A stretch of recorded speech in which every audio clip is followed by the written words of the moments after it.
j'aimerais vous donner un témoignage personnel. Ça a été un verset déterminant dans le ministère à une époque. Nous étions en réflexion avec mon épouse et nous nous disions certainement que notre temps sur l'Assemblée est arrivé à son terme et nous nous disions certainement Dieu nous dirigera autrement. Alors on est en prière, on réfléchit, ça c'est les coulisses du pastorat.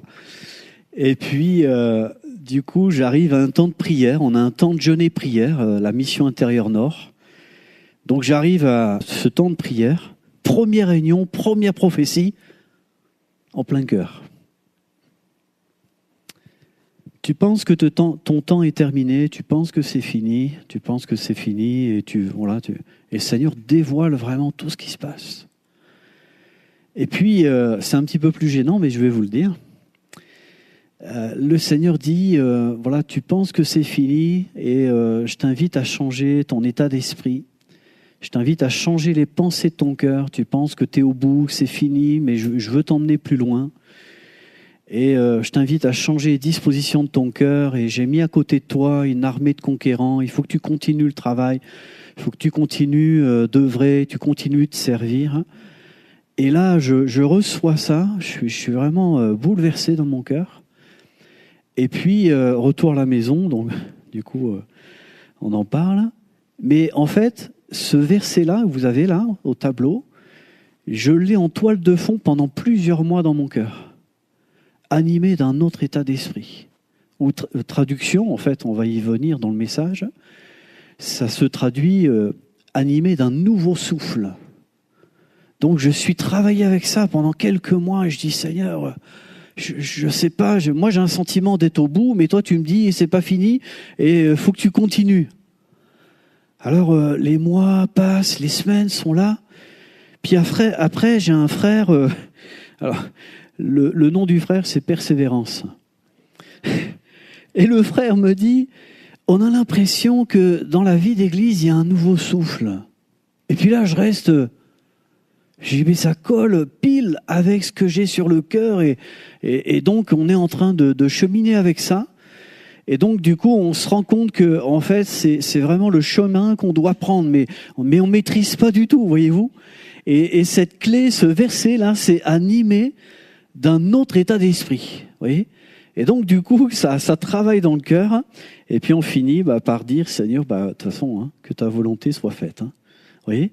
Mais ce texte, je voulais vous le donner en relief parce que c'est vrai qu'il y a des textes qui nous sont chers et ça a été, c'est vrai, déterminant pour nous aider à percevoir que on peut avoir sur le chemin de la vie des raisonnements, un état d'esprit, un raisonnement peut-être fait, tout est prévu, tout est déjà orchestré dans notre tête, mais que Dieu peut véritablement nous emmener au-delà. Merci Seigneur, Dieu est bon, Amen. Et donc, j'aimerais vous dire par ce message, donc un chef d'entreprise ou son service de ressources humaines va chercher très rapidement à vous sonder pour voir si vous adoptez l'état d'esprit, l'esprit de l'entreprise ou l'esprit d'équipe. Et même si vous avez un esprit vif d'initiative et ou si vous avez un état d'esprit qui va servir les intérêts de l'entreprise. C'est important. On doit voir le CV, on doit voir un tas de choses, mais ça, il faut se garantir. L'entreprise, c'est comme ça. Et donc, nous savons aussi que Dieu, dans ses exigences, a aussi ses critères. Le Seigneur travaille avec l'agent des ressources spirituelles pour nous sonder, nous amener à son royaume et à sa volonté. Et Dieu désire nous emmener, frères et sœurs. Alors j'aimerais lire dans plusieurs textes d'où nous en avons l'origine, et ce verset clé ressortira bien sûr. Tout d'abord dans Nombre 13, verset 17. Nombre 13, verset 17. Moïse les envoya pour explorer le pays de Canaan. Il leur dit, montez ici vers le midi. Et vous monterez sur la montagne, vous verrez le pays, ce qu'il est, et le peuple qui l'habite, s'il est fort ou faible, s'il est petit ou en grand nombre, ce qu'est le pays où il habite, s'il est bon ou mauvais, ce que sont les villes où ils habitent, si elles sont ouvertes ou fortifiées, ce qu'est le terrain, s'il est gras ou maigre, s'il y a des arbres, s'il n'y en a point.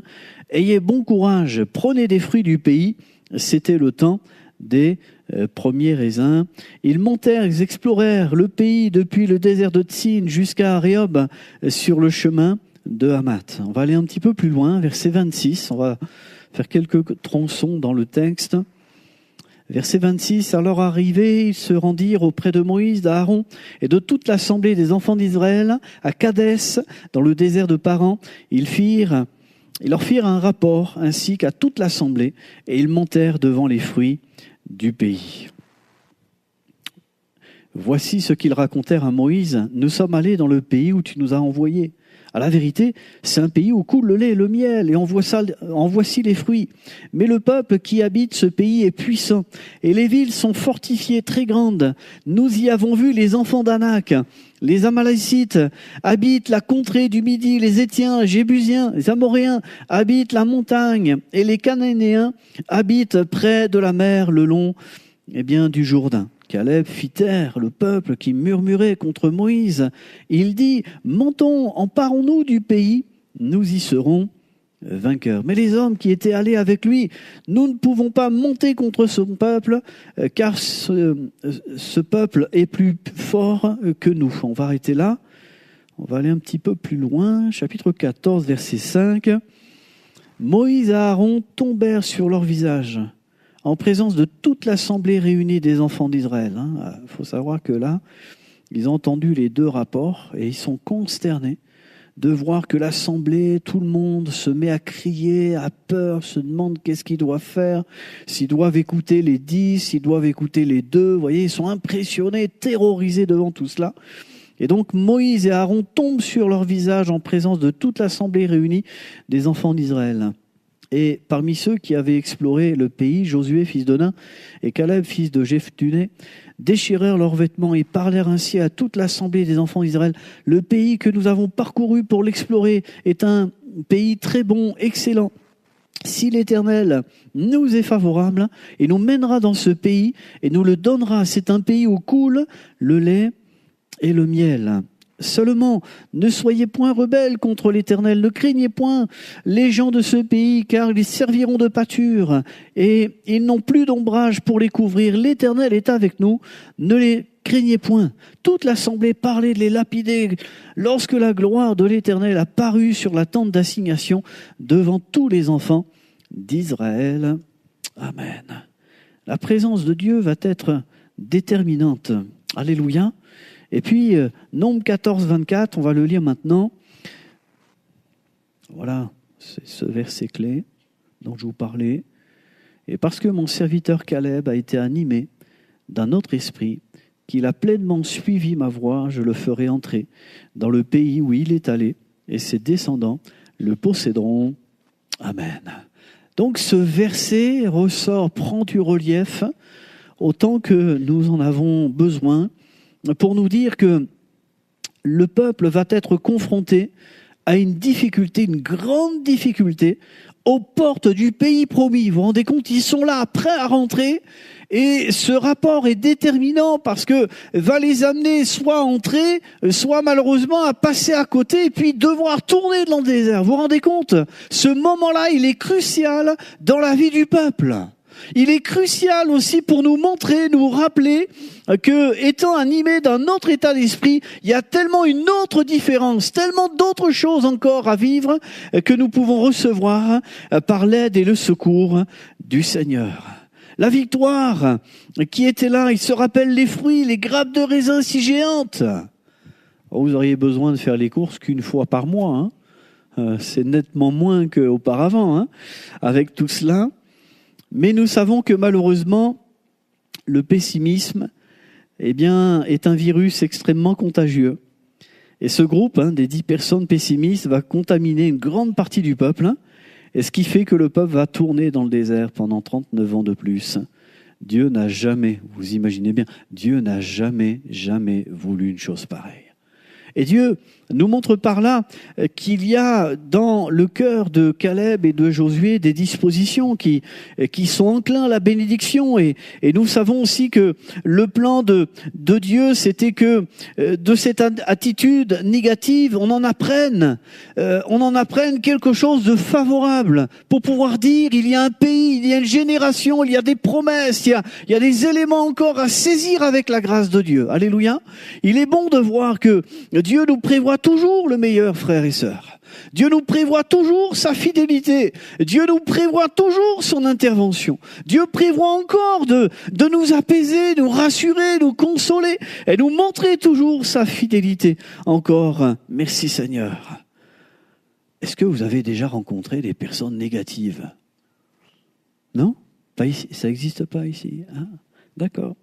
Eh bien, voyez que tout cela, vous vous rendez compte que c'était le même rapport, le même contexte, la même équipe qui est allée, et puis ce rapport a mis la panique dans le camp. Si vous regardez de près, on n'a pas tout lu, mais si vous regardez le texte, vous vous dites, mais ils étaient en train de crier, ils étaient totalement en panique, se demandant qu'est-ce qu'ils devaient faire. Et puis, quand vous regardez Moïse et Aaron, eux, ils savaient même plus quoi faire, ils se cachaient la tête dans leurs genoux. Et il a fallu se rappeler les paroles de Dieu.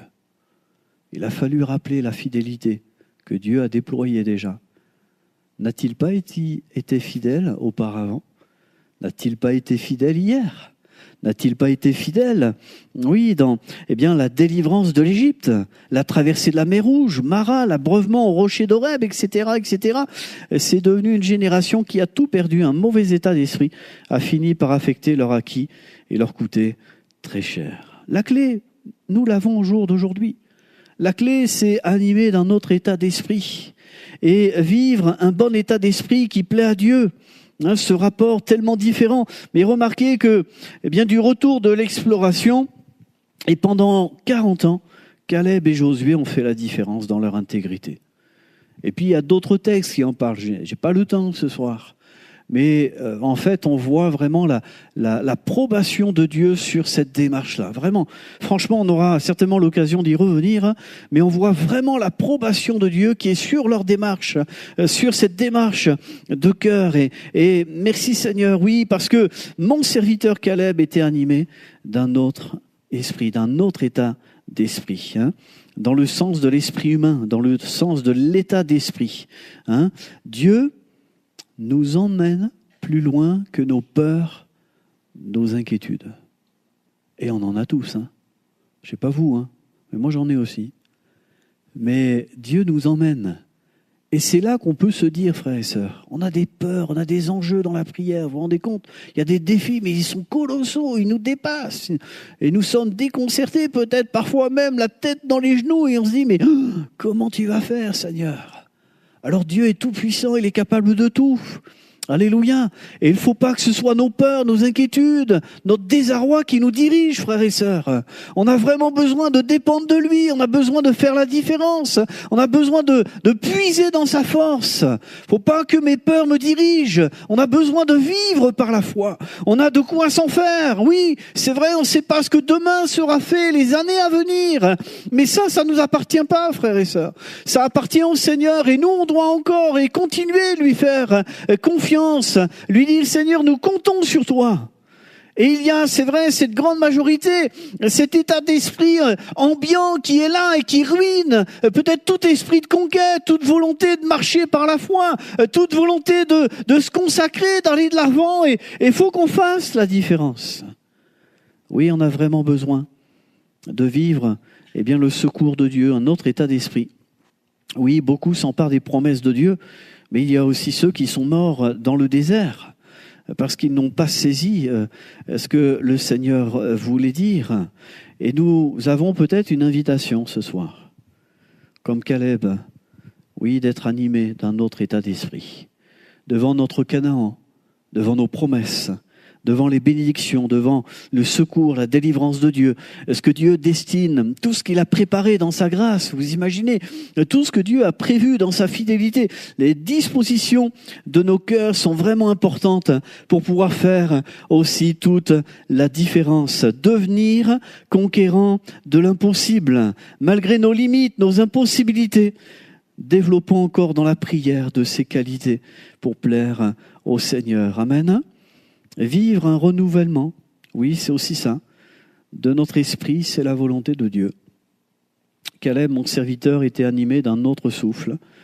C'est littéralement, c'est ce que nous pouvons déduire de ce texte.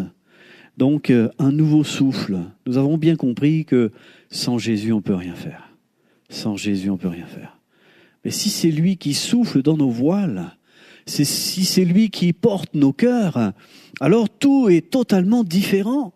Parce que nous avons besoin, comme notre navire a besoin d'être poussé par le vent, et le vent de l'esprit pour aller plus loin, au risque d'être perdu en plein désert ou en pleine mer, d'être perdu et d'être inquiet, d'être ballotté de toutes parts. Nous avons vraiment besoin que le Seigneur nous fasse grâce. Et le texte, littéralement, se traduit « Caleb, mon serviteur a été animé d'un autre souffle, et il a rempli ses obligations envers moi. » Ça parle d'obéissance. Mais en fait, comment pouvons-nous être obéissants? Comment pouvons-nous réussir si le souffle du Saint-Esprit ne vient pas nous secourir? Comment pourrons-nous être capables?